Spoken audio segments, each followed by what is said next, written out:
Un saludo muy especial a todos ustedes que me acompañan esta tarde en esta clase de carácter virtual. De verdad, desde las montañas de Santander, un saludo muy especial a ustedes que están en esa estupenda y bella ciudad de Santa Marta. Me corresponde hoy tratar con ustedes el tema de la interpretación de la ley.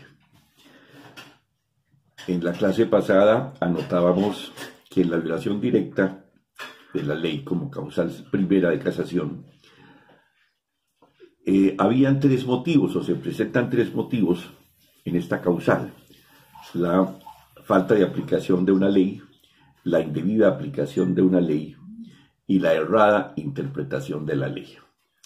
En ese orden de ideas estamos señalando que el motivo de esta causal procede cuando la ley se escogió bien, la norma se aplicó y la norma que se está aplicando es la correcta. O sea que no hay indebida aplicación ni hay falta de aplicación. Aquí la causal procede cuando el casacionista observa que las sentencias acusa un error injudicando en cuanto, si bien, reitero, aplicó la ley que era, desde el punto de vista que es la ley que regula ese caso y que es la correcta. Por lo tanto, no hay ni falta de aplicación de la ley ni indebida aplicación. Pero si bien aplicó la ley correcta, la norma correcta, el error radica en que le dio a la norma una interpretación errada. Entonces, el tema de la clase de hoy es ese punto. Es cuando el fallador de segunda instancia aplicó la norma correctamente, es la norma que se adecúa a la conducta en la cual incurrió el procesado, el acusado, en este caso ya diríamos el condenado. Y si bien fue la norma correcta, el sentenciador incurrió en una errada interpretación de la ley. Entonces nos corresponde, de verdad, precisar este concepto de la errada interpretación de la ley. Concepto que es muy importante, que es trascendente, porque de verdad el jurista se conoce cuando está en capacidad de interpretar la ley. Interpretar la ley no es leerla. Interpretar la ley no es leerla. Interpretar la ley es, como se viene afirmando de tiempo atrás, es cuando al intérprete le corresponde buscar el sentido de la ley, buscar la finalidad de la ley, buscar el espíritu de la ley. Interpretar la ley es, ante todo, establecer el radio de acción de la ley. ¿Qué casos comprende esa norma? ¿Qué situaciones, qué circunstancias fácticas está regulando la ley? Y por el contrario, ¿qué circunstancias, qué situaciones la norma no contempla? Por eso decimos que interpretar la ley es, de verdad, fijar el sentido de la ley, establecer el radio de acción de la ley, en punto de analizar, reitero, qué casos cobija la ley y qué casos no cobija la ley. En ese orden de ideas, por favor, que quede claro, interpretar la ley no es leerla. Interpretar la ley no es contentarnos con leer la norma, que es un error en el que suele incurrir mucha gente, pensando que la labor del intérprete es solamente leer la norma, y cuando por el contrario la labor es mucho más compleja, es mucho más trascendente, es mucho más compleja, si así se quiere afirmar, de lo que se pretende, de lo que se cree que es interpretar la ley. Entonces, por favor, seamos claros, seamos precisos. Interpretar la ley es buscar el sentido de la ley, es analizar el radio de acción de la ley. Esa interpretación la podemos estudiar tal vez desde 3 puntos de vista: la interpretación auténtica, la interpretación doctrinal y la interpretación judicial. Interpretación auténtica. La ley como labor humana que es, como una obra del hombre, es imperfecta. La ley, lo que pretendemos, lo que buscamos dentro de toda la buena fe, es que la ley sea lo más completa, lo más justa, lo más adecuada. Pero como obra humana que es, la ley tiene defectos. En ese orden, la ley tiene vacíos, la ley tiene defectos, la ley tiene lagunas que le corresponde al intérprete no solamente llenarlas en un momento dado, sino establecer de verdad cuál es el alcance de esa ley. Reiteramos lo que dijimos hace un momento: qué casos comprende y qué casos cobija la ley y qué casos, por favor, por el contrario, están fuera de ella. Entonces, con la interpretación de la ley se enmarca dentro de ese concepto de que, por más de que la ley sea elaborada con mucho cuidado, con mucho estudio, con mucho razonamiento, la ley puede tener defectos. La ley puede tener defectos. Y en ese orden, pues, le corresponde al intérprete analizar la ley dentro de ese concepto. ¿Saben ustedes, por favor, que en materia de legislación de un Estado y en técnica legislativa, pues hay 2 clases de normas, ¿no es cierto? Una norma general, impersonal, abstracta, como tiene que ser la ley, general, impersonal, abstracta, que en técnica de una hermenéutica sana llamamos la legislación de principios. Una norma debe cobijar el mayor número de casos posibles y debe ser lo más clara, lo más precisa. Cuando el Código Penal nos define la tipicidad, nos afirma que la conducta descrita en la ley penal debe ser clara y precisa, no puede tener equívocos. Y no puede tener equívocos porque una ley imprecisa, una norma imprecisa, que genere dudas, que tenga lagunas, note usted que va en contra de ese principio de la seguridad jurídica, que va en contra de ese principio del nullum crimen sine lege, de que no hay ley, de que no hay delito sin ley. Una ley imperfecta, imprecisa, genera inseguridad, y mucho más grave cuando nuestra institución penal, nuestro derecho penal, no solamente está protegiendo la libertad del hombre, todo lo que no está prohibido está permitido, ¿no es cierto? Todo lo que no está prohibido está permitido, y de otro lado, por cuanto la ley penal no está haciendo otra cosa que la protección de los bienes jurídicos o de los intereses jurídicos que el Estado está interesado en tutelar. Entonces, esa norma de principios es muy importante, pero requiere esa norma de principios de un juez o de un intérprete muy capacitado. Requiere de una gran formación jurídica, a diferencia de la otra técnica, que es la norma casuística. para cada caso una norma, para cada caso, para cada conducta una norma. Sí, eso es muy bonito, muy buena esa técnica, pero miren ustedes que va contra ese principio de la generalidad, de la impersonalidad de la ley.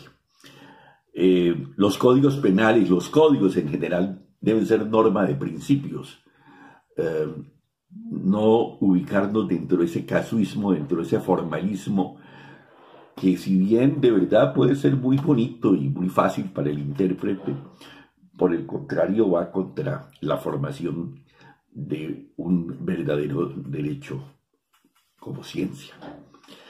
Entonces, la ley puede tener lagunas, puede tener vacíos. Frente a esas lagunas, frente a esos vacíos que puede tener la ley, por una errada, por una equívoca, por una deficiente labor legislativa, como obra humana que es, reiteramos, se dice que ante esas lagunas, ante esos defectos, nadie mejor que el legislador que ha dictado la ley para interpretarla. En ese orden se presentarían una mezcla o dos leyes, por favor, la ley interpretada y la ley interpretativa. La ley interpretada, que solemos decir, pues es la ley oscura, la norma que tiene lagunas, vacíos, incoherencias, ¿cierto? Y la norma que viene a interpretar, la norma que viene a llenar esos vacíos, esas lagunas como ley interpretada. En ese orden de ideas, las dos leyes se juntan. No puede ir una ley aparte de la otra, ¿no? Las dos leyes tienen que unirse porque la ley interpretada debe ser complementada con la ley interpretativa. La una pertenece a la otra, la una es el complemento de la otra. Ese sería, por favor, el concepto de una interpretación auténtica. El artículo 150 de la Constitución Nacional precisa que precisamente al Congreso se le atribuye la facultad de interpretar las leyes. Y esa interpretación, reitero, se hace frente a lagunas, frente a equívocos que puede presentar la ley. El artículo 14 y 25 del Código Civil nos dice que la interpretación se hace con autoridad para fijar el sentido de una ley oscura. Lo anota el artículo 25 del Código Civil.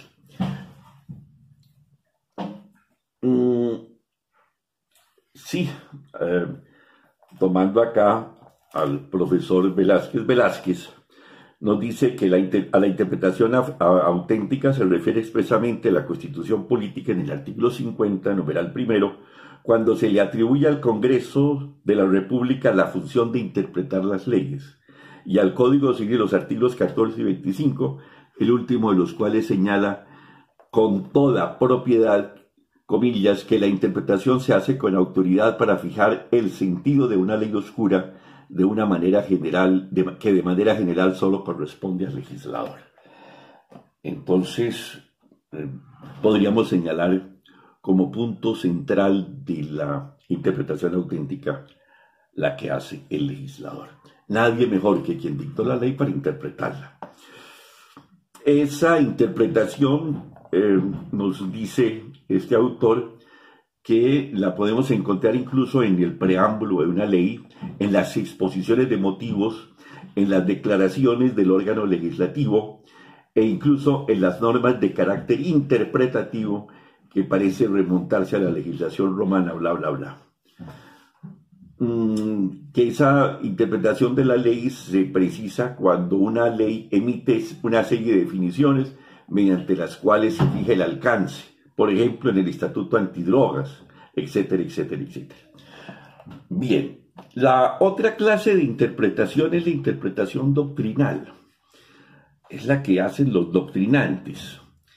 Se dice que la doctrina es el humus, la ciencia cultural. Se dice que la doctrina es la cultura jurídica.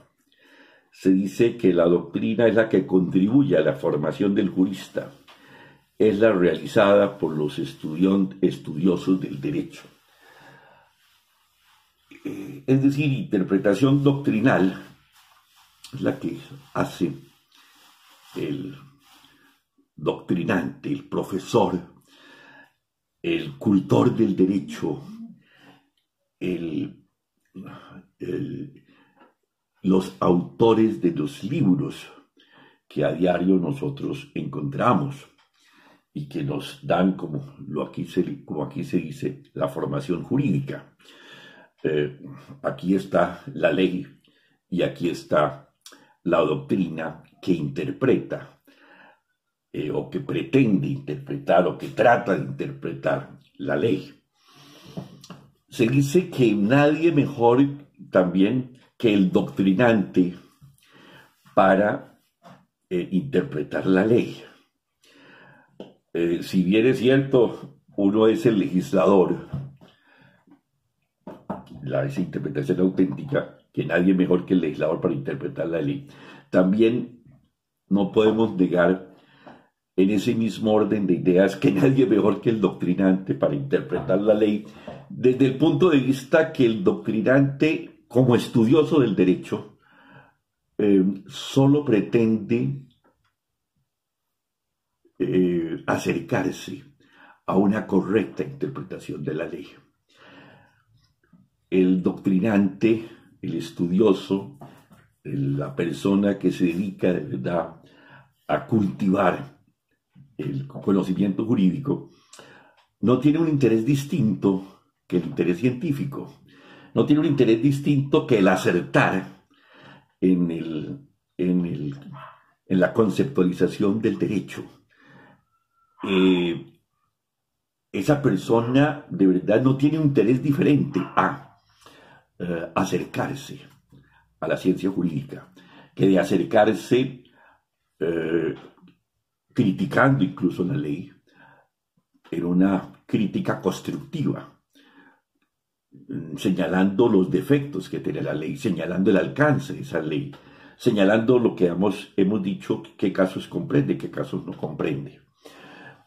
Y es importante la doctrina desde el punto de vista de que es una persona que no tiene un interés diferente, la ciencia del derecho.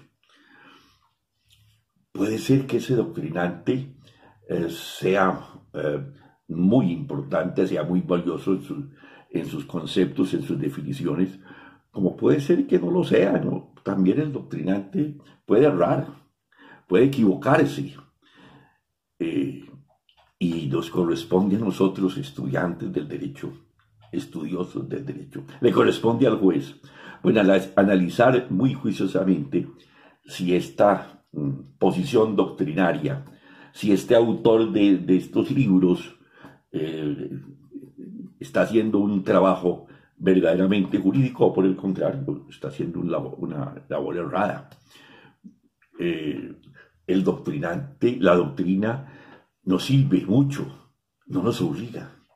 Yo no estoy obligado como juez o como intérprete de la ley a seguir determinado autor.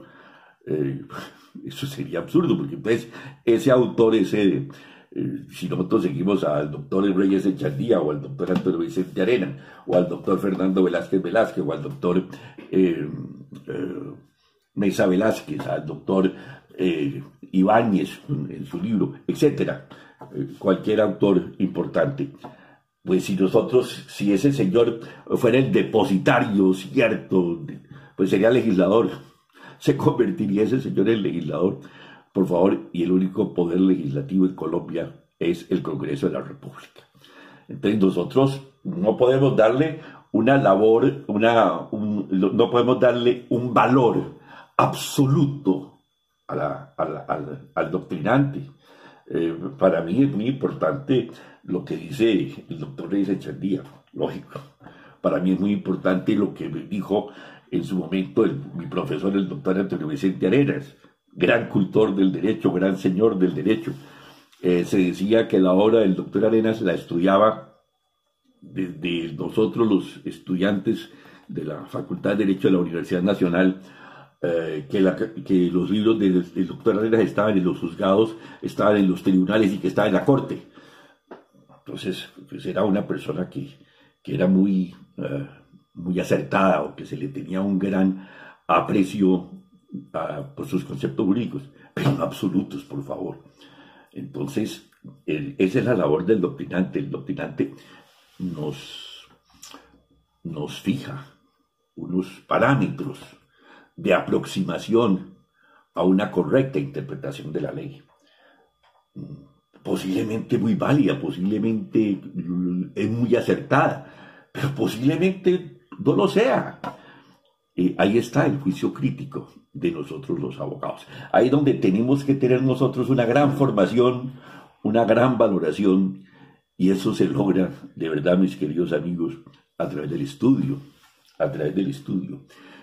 Yo no puedo seguir a pie juntas a un autor, y no lo hagan, por favor. Así como con un autor le damos gran valor, ¿no es cierto? Le damos gran aprecio a sus conceptos jurídicos. Por el contrario, le podemos estar negando y le podemos estar criticando, y no seguimos esos conceptos. Dentro de la doctrina se suele tener también un concepto que es el valor del litigante. También el litigante, la persona que acude en estrados a defender a un procesado, pues está interpretando la ley en sus memoriales, en sus peticiones a los jueces.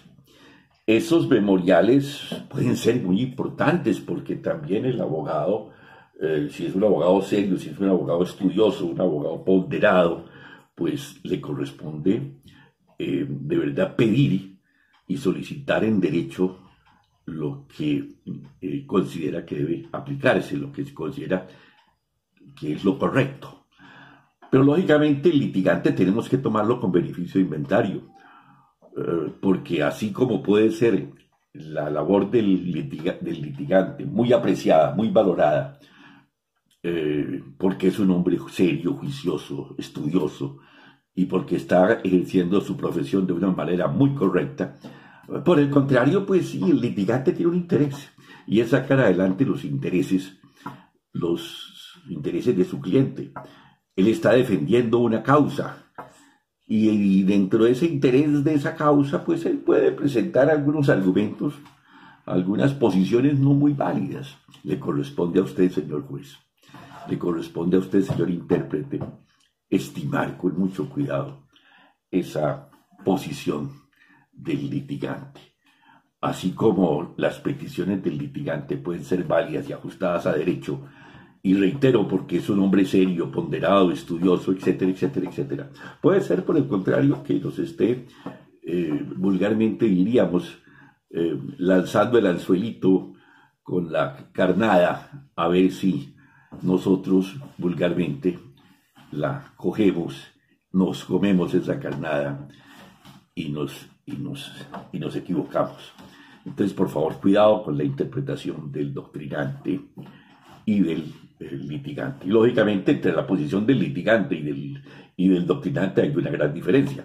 El doctrinante no tiene de verdad interés distinto, su único objetivo es hacer ciencia jurídica, es presentar a la opinión crítica, a la opinión jurídica, a los críticos del derecho, a los estudiosos del derecho, presentar unos planteamientos para ver si los acogen o no los acogen, para ver si los siguen o no los siguen. El único interés del doctrinante es la ciencia jurídica. Por el contrario, el litigante, pues, de igual manera, puede tener también toda la honestidad de dirigir en sus memoriales peticiones muy jurídicas, pero, reitero, puede tener un interés que le hace variar, que le pueda hacer variar. Y posiblemente, no estoy afirmando con certeza, no, lejos de eso, por favor. Creo mucho en la honestidad del abogado, pero todo es factible. Entonces tomemos esas peticiones de los señores litigantes con beneficio de inventario, así como son muy válidas, muy precisas y muy buenas, pueden conllevarnos a un error. Y finalmente, en este aspecto, el aspecto judicial, ¿no es cierto? La interpretación judicial, que es la que hacen los jueces. El juez no hace, cuando el juez dicta un auto, cuando el juez dicta una sentencia absolutoria o condenatoria, pues no hace otra cosa que aplicar la ley, no hace otra cosa que interpretar la ley. Entonces, las decisiones judiciales indudablemente implican una interpretación de la ley. Esa interpretación de la ley que hace el juez es lo que en última se va a llamar el día de mañana la jurisprudencia. La jurisprudencia, y noten ustedes que la jurisprudencia, pues la pueden tomar ustedes en dos sentidos. La jurisprudencia, todo juez que dicta una decisión hay jurisprudencia. Lógicamente la jurisprudencia se enmarca, con mayor razón, en los cuerpos colegiados, Corte Suprema de Justicia, Tribunal Superior. Noten ustedes que son cuerpos colegiados en los tribunales, pues 3 magistrados que están decidiendo, en la Corte, pues la sala penal, o la sala civil o la sala laboral en sus respectivas materias. De verdad, un fallo de la Corte Suprema es un fallo muy estudiado, lo mismo que los tribunales, pues uno presenta como magistrado en un momento dado la ponencia de la sentencia y entra esa ponencia a discusión de los magistrados integrantes de sala, reitero, en el Tribunal 3, en la Corte 9, y eso allí realmente se estudia, se debate, y pueden haber de verdad posiciones eminentemente contrarias, ¿no es cierto? Y frente a esas posiciones eminentemente contrarias de los magistrados en sala, pues se toma una decisión por mayoría. Bien puede ser unánime, los 3 magistrados, los 9 magistrados, o bien puede ser por mayoría, 2 magistrados y uno salva el voto, 4 magistrados salvan el voto, o 2 o 3 y los demás hacen mayoría, y entonces se toma una decisión por mayoría. Se toma la decisión, hay salvamento de voto cuando el magistrado que hace sala pues no está de acuerdo con la ponencia, y entonces presenta sus diferencias, presenta sus consideraciones que le permiten apartarse respetuosamente de la decisión mayoritaria. La jurisprudencia, como ustedes saben, tiene un valor importante cuando 3 decisiones de la Corte Suprema de Justicia como Tribunal de Casación sobre un mismo punto de derecho y sobre situaciones semejantes constituyen doctrina probable.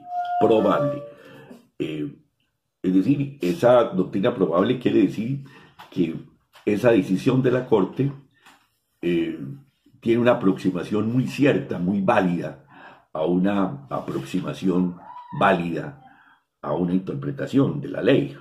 Doctrina probable. Se dijo en tiempos anteriores que era doctrina legal. Recuerden ustedes que eso fue declarado inconstitucional porque la jurisprudencia, porque la Corte Suprema no puede convertirse en legislador. Entonces, 3 decisiones de la Corte Suprema de Justicia como Tribunal de Casación constituyen doctrina probable. No es ley. Se consideró que era una doctrina legal más probable. Ese término a esas normas se le quita porque inconstitucional la palabra legal, y y así se mantiene el criterio de que la jurisprudencia es doctrina probable, una aproximación a una muy correcta interpretación de la ley. Pero la Corte no está atada a la jurisprudencia. La jurisprudencia puede variar. Lo que ayer se dijo, hoy, pasado mañana, se puede cambiar. Si esa jurisprudencia fuera inmodificable, gravísimo, porque se convertiría en ley. Y la Corte o los jueces no son legisladores. El único, reitero, legislador en Colombia es el Congreso de la República, y por excepción el presidente, cuando dicta los famosos decretos ley en determinadas situaciones específicas. Entonces esa es la llamada interpretación judicial, que, reitero, da origen a la jurisprudencia. Otra forma de interpretación que se ha tenido es la interpretación oficial. En primer término, cuando sobre un determinado tema los ministros, el presidente de la República, los jefes de departamentos administrativos, etcétera, emiten circulares a los funcionarios, a los empleados públicos en el sentido de cómo debe aplicarse la ley. Aplicarse la ley. Es una interpretación que se le está dando a la ley a través de sus comunicados, ya circulares. Lo mismo cuando el Consejo de Estado emite un concepto. Ustedes saben que el Consejo de Estado es un órgano consultivo en Colombia. El Consejo de Estado es el máximo órgano de la jurisdicción administrativa, pero tiene una función consultiva. Bien, entonces, establecidas las clases de interpretación de la ley, miremos, por favor, cuáles son los criterios que rigen en Colombia para la interpretación de la ley. Esos criterios, como ustedes lo saben bien, no son diferentes al gramatical, al lógico y sistemático, al histórico y al lógico racional. Por favor, el gramatical.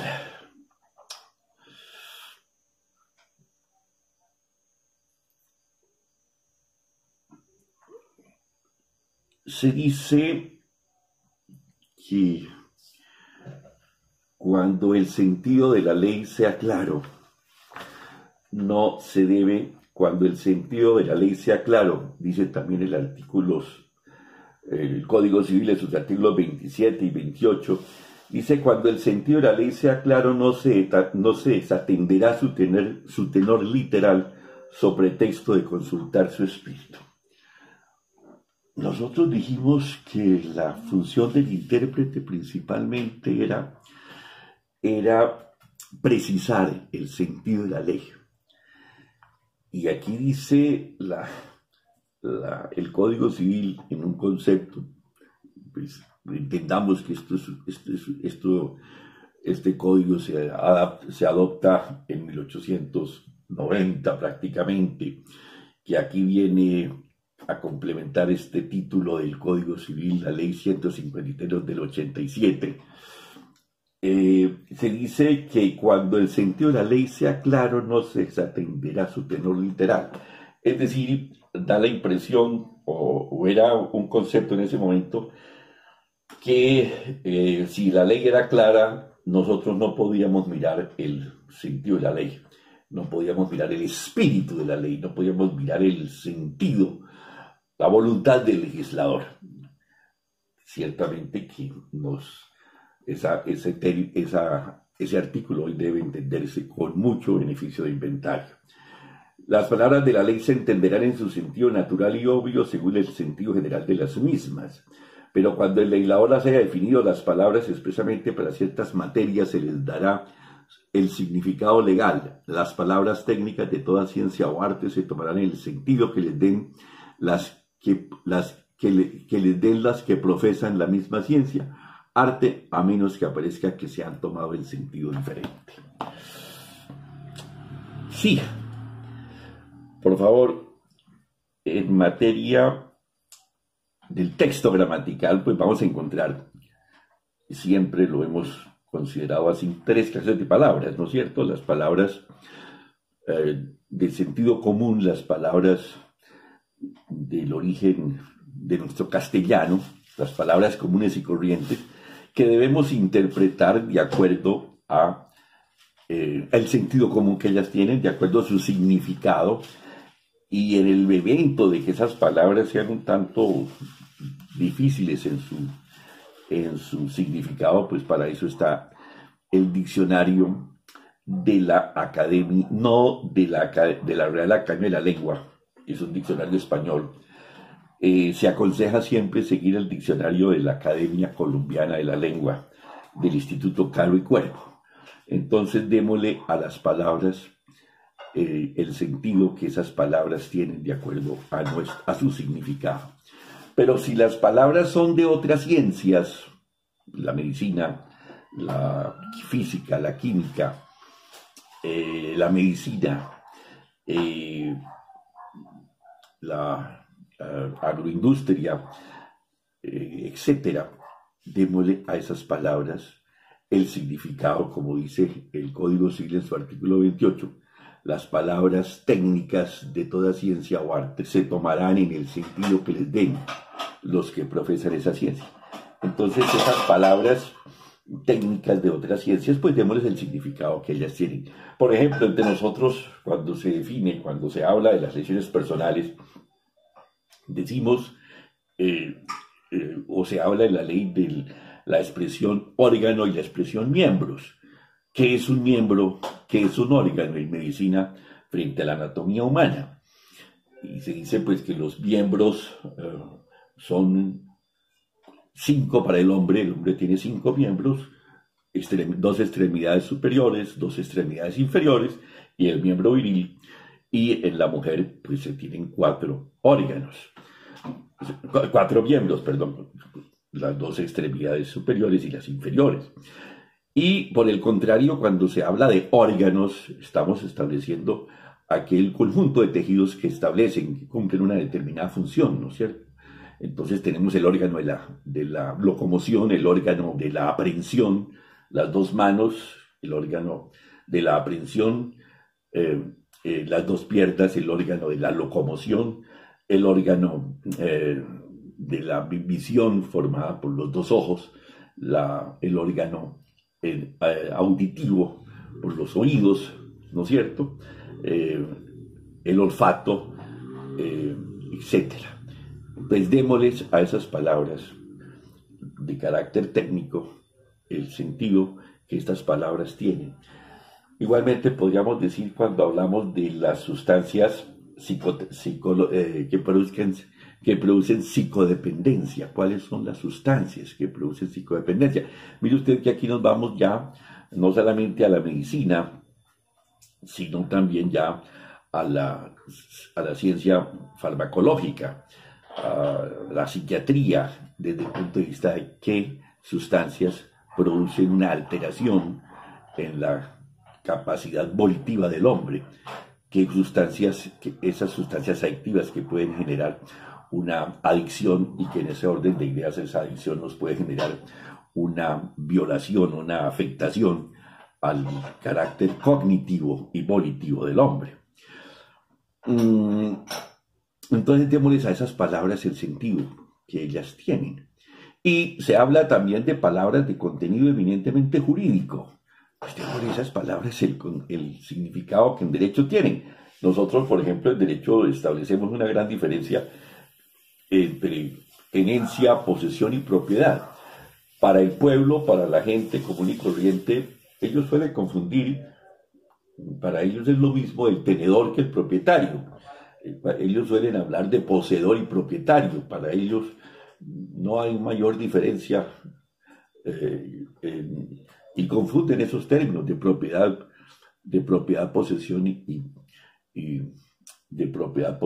y tenencia.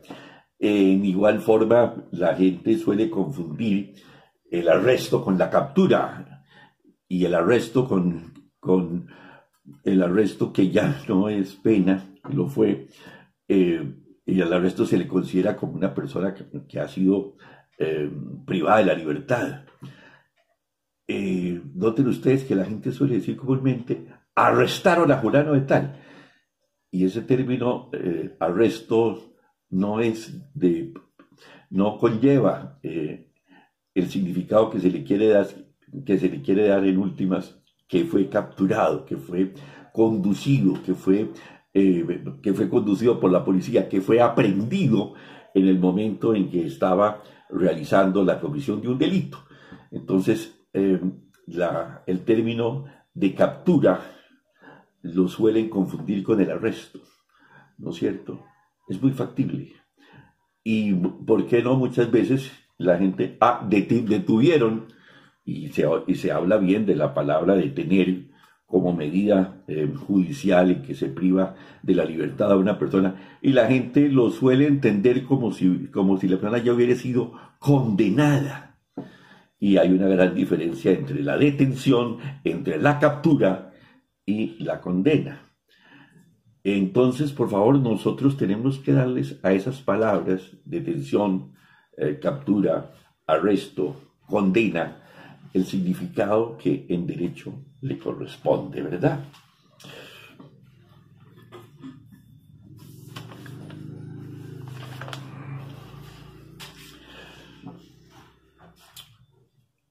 El segundo criterio para analizar la interpretación de la ley, además del gramatical, es someter la interpretación a un sentido lógico, al examen de la lógica. El legislador, cuando dicta una ley, no lo dicta de una manera arbitraria, de una manera caprichosa, de una manera inconsulta. El derecho, ante todo, es lógica. Y el derecho obedece a unas razones, a unas consideraciones. ¿No es cierto? Entonces, la interpretación del derecho, de la norma, desde el punto de vista literal, gramatical, como lo anotábamos en el momento anterior, esa norma debe analizarse a la luz de la lógica. Debemos considerar si con esa interpretación elemental, después del texto gramatical que le hemos dado a la norma, esa interpretación inicial, si esa interpretación inicial riñe o no con la lógica, si esa interpretación está en consonancia con la lógica. La lógica, sin lugar a dudas, es un mecanismo de control. Si la interpretación que yo le estoy dando a la ley en un primer momento está de acuerdo con los postulados de la lógica, aquellos principios elementales, ¿no es cierto? Nadie da lo que no puede, a nadie se le puede pedir más de lo que realmente puede. El principio de la no contradicción, no se puede estar y no estar al mismo tiempo en un mismo sitio. A quien se le ha prohibido lo más, se le ha prohibido lo menos, etc. Son consideraciones de carácter lógico que debemos aplicar en esa lógica formal y en esa lógica material a efecto de no tener una interpretación que riña, que esté en contravía de la inteligencia, de la razón, del buen criterio, del buen sentido. De verdad, yo recuerdo con mucho cariño a algún magistrado del tribunal a quien uno llegaba y le consultaba, al doctor Spinelli, uno le decía: Agustín, ¿usted qué piensa de esto? Y Agustín, de una manera muy esquemática, muy santanderiana, él llegaba y le decía a uno de una manera muy simple: señor, ¿y usted cómo piensa lo contrario? Por favor, póngale lógica, el derecho es lógica. Entonces interpretemos la ley con los dictados de la lógica. Debemos mirar en un principio, dentro de ese contexto de la lógica, qué finalidad busca la ley. Si esa finalidad que contiene la ley, si ese espíritu del legislador, frente a la interpretación que yo le estoy dando, riñe con esa finalidad, o por el contrario, está acorde. El derecho no puede ir en contra de la lógica. Dijimos, el legislador, cuando dicta una ley, busca satisfacer unas necesidades. El legislador no dicta una norma porque quiere dictarla. El legislador viene a dictar una ley, para suplir, para solucionar unos problemas políticos, económicos, sociales, culturales. ¿No es cierto? Entonces, si esos criterios que buscaba el legislador con la expedición de esa ley están de acuerdo con la interpretación que yo le estoy dando a la norma,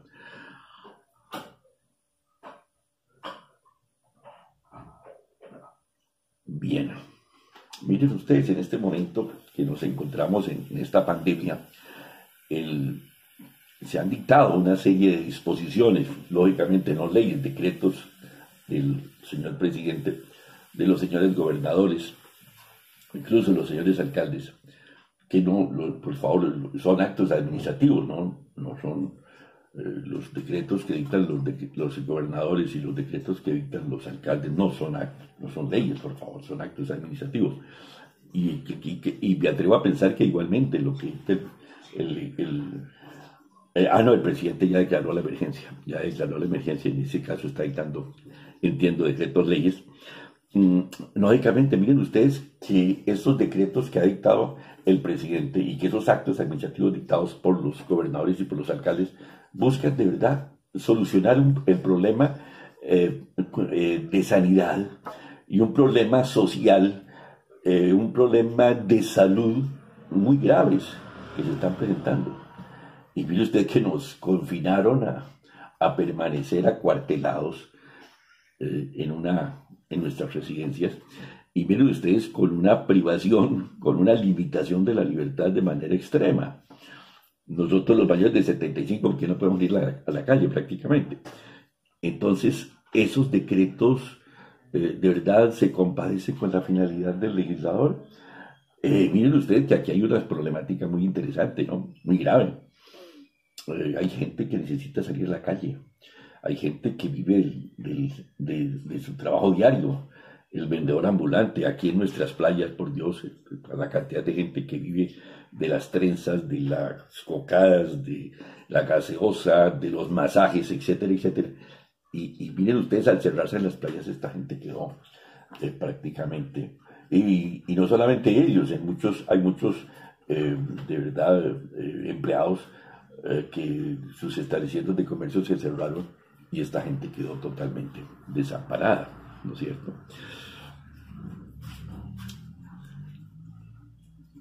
Entonces, el elemento lógico, el elemento racional, el elemento sistemático, por favor, el derecho acorde con la norma, acorde con el ordenamiento jurídico. No puede existir ninguna norma que vaya en contra del ordenamiento jurídico. El derecho es un sistema.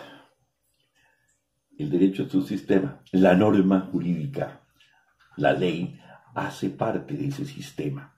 En ese orden, la norma tenemos que interpretarla no solamente acorde con el mismo código, es decir, el homicidio.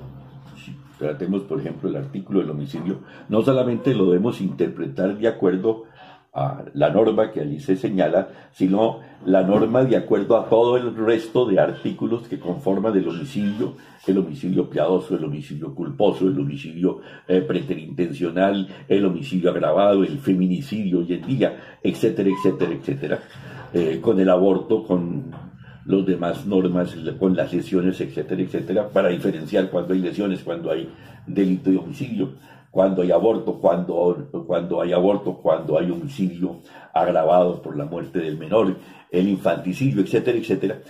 No solamente esas normas desde ese punto de vista conceptual, sino esa norma frente a la parte general del Código Penal. El delito es una conducta típica antijurídica culpable y punible.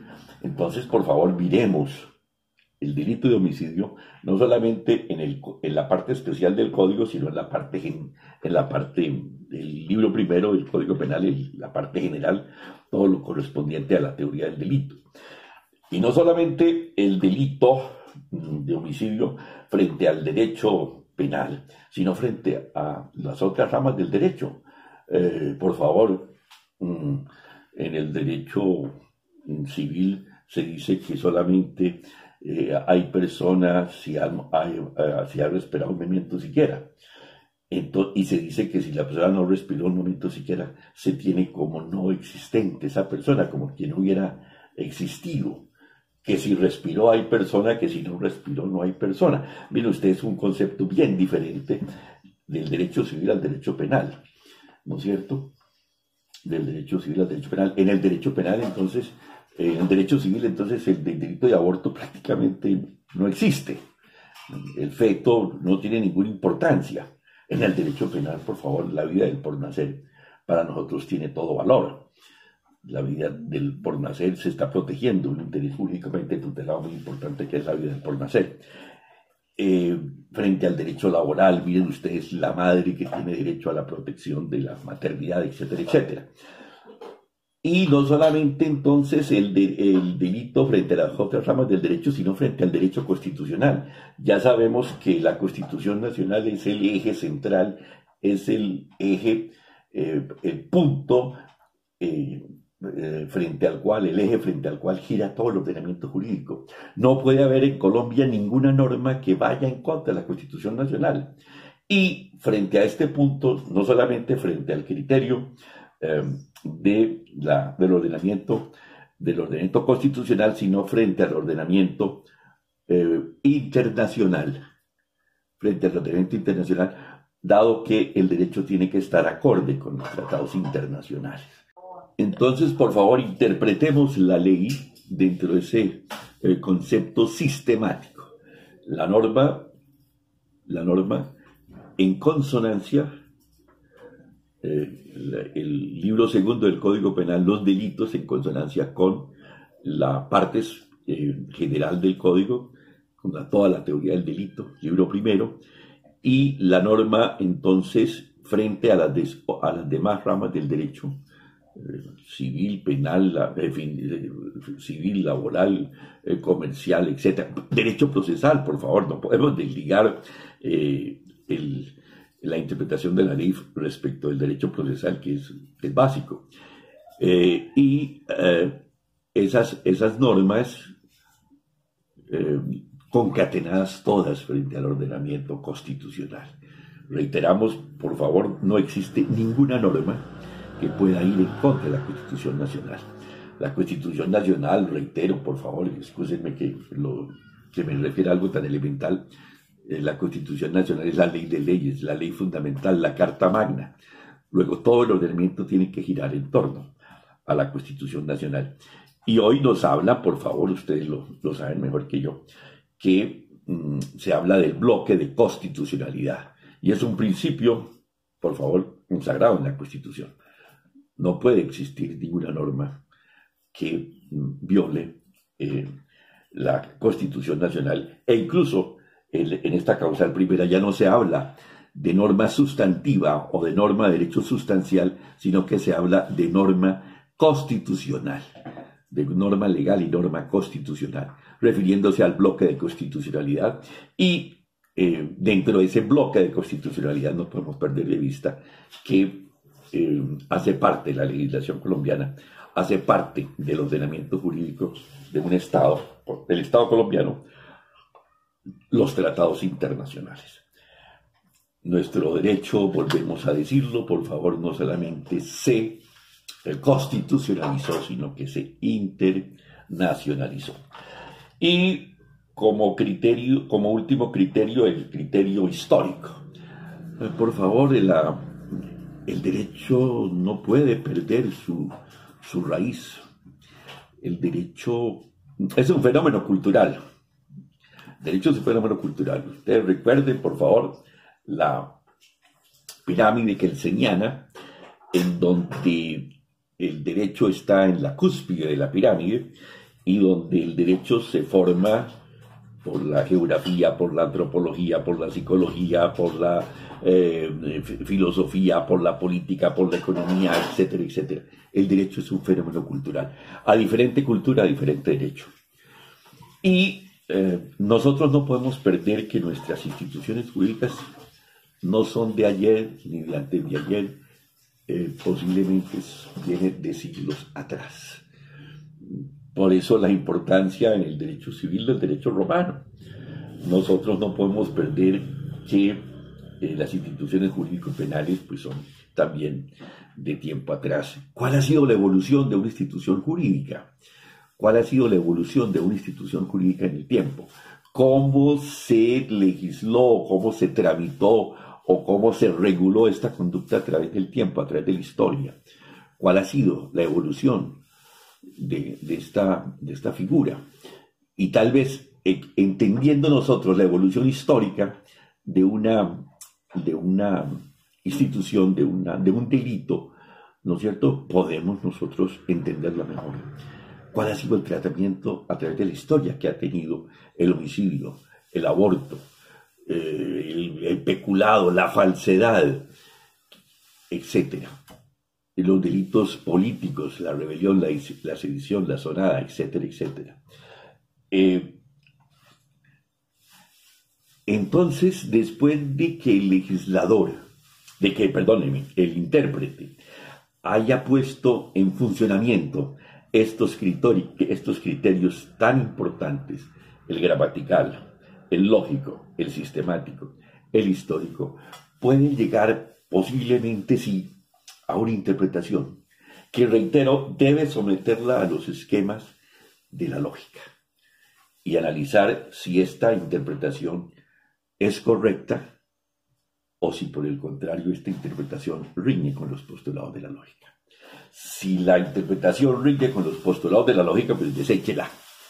Si la interpretación que usted le ha dado a la ley es correcta y se acompasa con la ley, con la historia, con la finalidad de la ley, posiblemente usted está dándole a la ley una interpretación correcta. En ese orden podemos llegar en la interpretación de la ley a lo siguiente. Una interpretación puede ser declarativa, puede ser restrictiva o puede ser extensiva. Una interpretación declarativa es cuando hay una total conformidad entre lo que dice la ley, ¿no es cierto?, en lo que dice la ley y lo que está usted anotando como interpretación de esa ley. Hay una total correspondencia entre el espíritu de la ley y la letra de la ley. Esa es una interpretación que podemos considerarla como la declarativa. Hay una total concordancia. Una interpretación restrictiva, cuando el legislador se equivocó, cuando el legislador posiblemente está diciendo más de lo que debía decir y nos corresponde restarle efectos a... Sí, aquí tenemos de verdad un caso que no deja llamar la atención. Lo trae a colación el profesor Velázquez en la página 132 de su libro, y es respecto al artículo 212 del Código Penal, cuando dice que debemos entender por acceso carnal. Y dice: para los efectos de las conductas descritas en los capítulos anteriores se entenderá por acceso carnal, la primera parte no le veo problema, la penetración del miembro viril por vía anal, vaginal u oral, así como la penetración vaginal o anal de cualquier otra parte del cuerpo humano. De verdad que uno queda aquí, sí, que la penetración sea por miembro viril, por vía anal, vaginal u oral, perfecto, así como la penetración vaginal o anal de cualquier otra parte del cuerpo humano u otro objeto. Sí, posiblemente también hay penetración del cuerpo humano con objetos, ¿no es cierto? No será el caso de citarlos, pero sí entendemos perfectamente que esa penetración puede hacerse por ese medio, por otros objetos. Pero no entendemos esta parte que dice de cualquier otra parte del cuerpo humano. Realmente entendemos que la penetración puede ser vaginal, anal, bucal, con el miembro viril o con un objeto. Y entendemos que perfectamente esa penetración puede ser en la mujer en 3 cavidades, en el hombre en 2. Y reitero que bien puede ser con el miembro viril o bien puede ser con un objeto. Sí, de acuerdo. Pero no entendemos ese punto de cualquier otra parte del cuerpo humano. Realmente, pues que aquí hay el código trae una jurisprudencia del doctor Edgar Lombana, con quien compartí yo en la corte, y creo pues que le está dando eso, ¿no? De suerte que el acceso, cuando para esos efectos se utilicen la lengua, los dedos u otras partes del cuerpo, o se penetren en esas cavidades con objetos idóneos, excluyendo aquellos valorados como dispositivos apropiados para agredir físicamente a la víctima.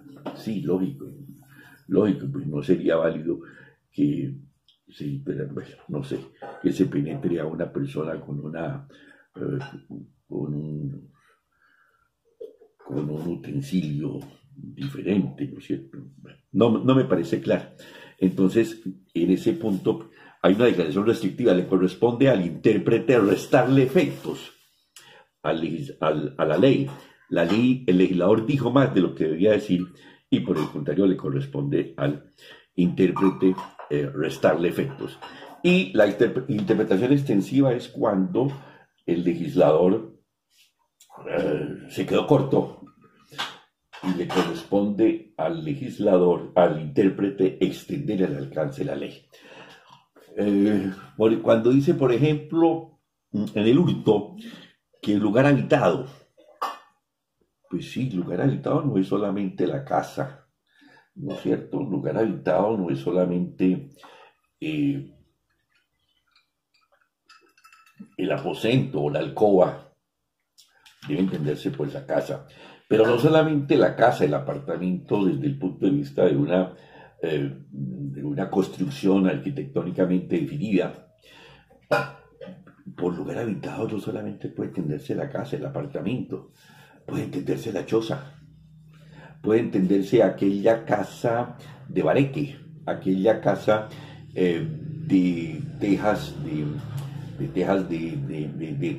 de zinc, con unos cartones de aquella casa en donde, o aquel lugar, en esas condiciones en donde una persona vive, mora. No solamente es entonces lugar habitado la casa definida con unas paredes, con unas seguridades, con unas puertas, con unas ventanas, etc., sino que puede ser un lugar muy sencillo, muy humilde. Incluso, ¿por qué no? La cueva. La cueva, así no tenga ese lugar unos sitios muy definidos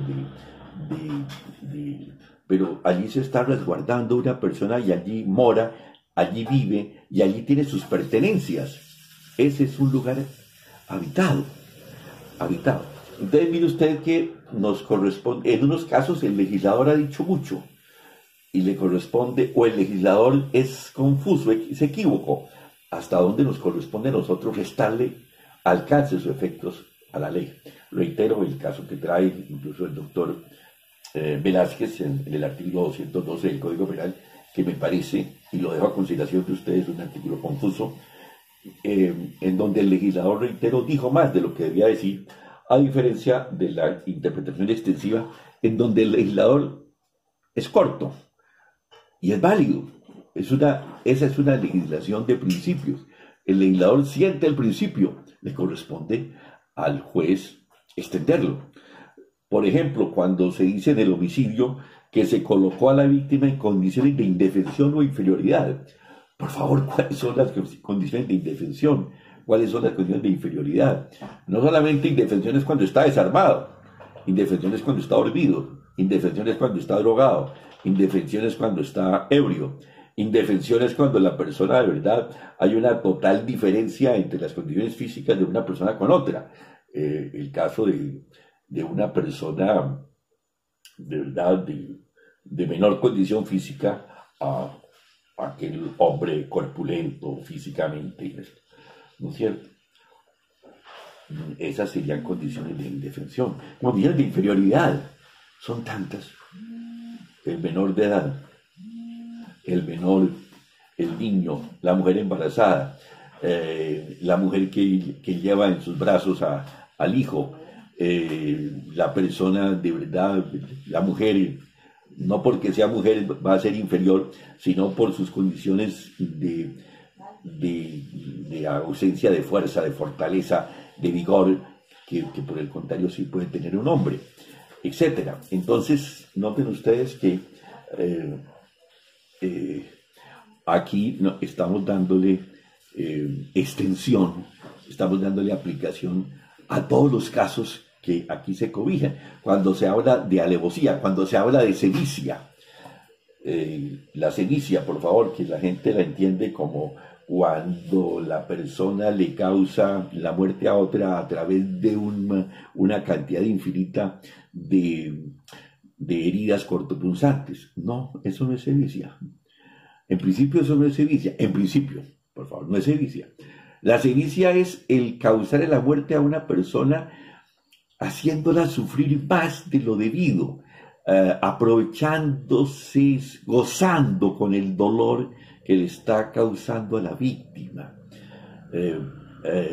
Sevicia es cuando de verdad yo me aprovecho de esas condiciones de inferioridad y en ese orden le causo a la víctima un padecimientos, sufrimientos insoportables, ¿por qué no insufribles?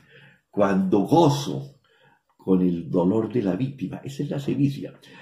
El hecho de que una persona aparezca muerta, que el cadáver presente numerosas heridas, que haya un destrozamiento de miembros, de órganos, con objeto contundente, con objeto cortopunzante, es decir, en principio puede que esas heridas se hayan hecho ya con posterioridad a la muerte. La persona murió del primer golpe, de la primera herida cortopunzante, del primer golpe, de la primera agresión con objeto contundente. Y a partir de ahí, pues ya la persona estaba muerta. Yo no puedo herir, yo no puedo causarle más heridas a quien ya está muerto, ¿no es cierto? No había sevicia desde el punto de vista que si la persona murió de un momento con una sola herida, pues ahí no hubo sufrimiento, que es la esencia de la sevicia. Antes, por el contrario, esa multiplicidad de heridas nos puede estar demostrando es una ira, un dolor intenso, un sufrimiento de la persona que se ensañó si es la víctima, causándole no solamente un golpe, sino muchos golpes. Cuando usted tiene soberbia en tu casa con el hijo, bueno, ustedes los que son padres, cuando el hijo ha cometido una pilatuna, usted le pega un solo chancletazo, un solo correazo, una sola palmada, o por el contrario le da 10 correazos. Vean ustedes, ese es un momento de ira, un momento de suprema. Sí, la persona se ensaña por el dolor que le causó, por la herida, por la rabia, vulgarmente hablando, que tuvo.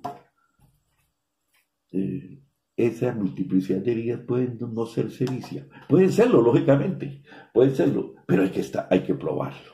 Por favor, dadme las pruebas que yo os daré el derecho. Entonces, por favor, en ese sentido dejo esta clase bajo los criterios de interpretación de la ley. Les proporcionamos los artículos, el capítulo que me parece interesante, no del libro de casación, sino del libro de Manual de Derecho Penal de Velázquez sobre la interpretación de la ley, de la página 130 a la página 138. Les agradezco en el alma su atención. De verdad estoy a disposición de ustedes para efectos de aclarar dudas que indudablemente pueden presentarse, porque esto es una parte pues, que puede tener algunas circunstancias que pueden generar dudas. Hoy hablé con la doctora Yolanda Parra de la universidad y llegamos a un criterio, porque hay unas directrices de rectoría, si mal no las interpreto, en donde no se deben presentar notas de carácter cuantitativo, es decir, no podemos poner el 3, ni el 4, ni el 5, sino que el criterio es analizar los trabajos, la dedicación de ustedes a la materia, la inclinación de la materia, si están aprovechando, si han asimilado las lecturas que se han puesto, etcétera, etcétera. Y de acuerdo a ello, entonces vamos a poner unas notas que realmente son apreciativas. ¿Sí? Esas notas apreciativas, entonces me hablaba la doctora Parra, por favor, si mal no la interpreto, que entonces realicemos una serie de trabajos no extensos, pero sí precisos, sobre los temas que hemos tratado en clase. Entonces yo les voy a poner unos trabajos que les pido el favor de que me los envíen individualmente a mi correo en el curso de de esta semana, la semana entrante. Lógicamente estamos ya en Semana Santa, pero entonces un primer trabajo que yo les pondría a ustedes sería, hombre, hagan un trabajo corto, pero conciso, pero serio, pero de verdad que no sea bajar del internet o bajar del Google, cosas de esas. Por favor, no, yo quiero de verdad que ustedes sean sinceros, que sean serios, que sean estudiosos. Y entonces entremos a analizar, por favor, muy definidamente un primer trabajo, que serían las escuelas penales, la escuela clásica, la escuela positiva, la tercera escuela o la tercera escuela, la dogmática jurídico-penal, que algunos consideran que no es escuela, otros consideran que lo es, el finalismo. Yo creo que con el finalismo hay otras tendencias hoy, el normativismo, pero reitero, no es que eso, pues, yo no lo considero. Me interesa sí que quede muy claro la situación del finalismo. Entonces, por favor, un primer trabajo a todos los estudiantes. Perdón, esto es penal general. Perdóneme, no. Perdón, esto es penal general. Excúsenme, esto es casación. Entonces, a ustedes yo les pondría un trabajo, de verdad, un trabajo muy importante. ¿Cuáles son los principios de la casación? Explíquenme esos principios de la casación. Un primer trabajo, de manera muy precisa esto. Me lo envían a mi correo, por favor, principios de la casación. Después pondríamos otro trabajo que sería la violación directa de ley sustancial, este punto de la interpretación de la ley que me llama mucho la atención. Un segundo trabajo sería la interpretación de la ley y la causal primera de casación como un segundo trabajo. Un tercer trabajo sería la violación indirecta de ley sustancial, todo el aspecto probatorio. Y un cuarto trabajo que pondríamos serían nulidades como causal. Usted sabe que la nulidad es una causal de casación, y realmente bajo los dos parámetros de la nulidad, que es la violación al derecho de defensa y la violación al debido proceso. Entonces, por favor, a ver si me entregan un primer trabajo ustedes sobre las escuelas, sobre los principios generales de la casación, los principios que nutren la casación. Ese primer trabajo le pediría que lo tuviéramos para el lunes de Pascua, o sea, de este lunes que viene en 8 días. Les ruego el favor de que me lo envíen a mi correo, que es Mario Mantilla Nogués, Mario Mantilla todo en minúscula. Por favor, cuidado con mi segundo apellido, que es el problema. Mi segundo apellido, N de nené, O de ojal, U de uva, G de gato, U de uva, E de enano, S de saco. Nogués, todo unido, Mario Mantilla Nogués, 1945, @gmail.com. Entonces les ruego el favor de que me envíen ese trabajo a mi correo para poder yo entonces dar cuenta a la universidad del seguimiento a través yo les pido de verdad con toda sinceridad la mayor colaboración, el mayor estudio, la mayor seriedad en esos trabajos. De verdad, se trata de estudiar, no se trata de copiar lo que le dice allí los señores del internet o de Google o de alguna vaina de esas. Muchas gracias, muy amables, un abrazo grande, y espero pues que tengan unos días de Semana Santa y muy reconfortantes, y sobre todo que todos gocen de una perfecta salud. Un abrazo para todos.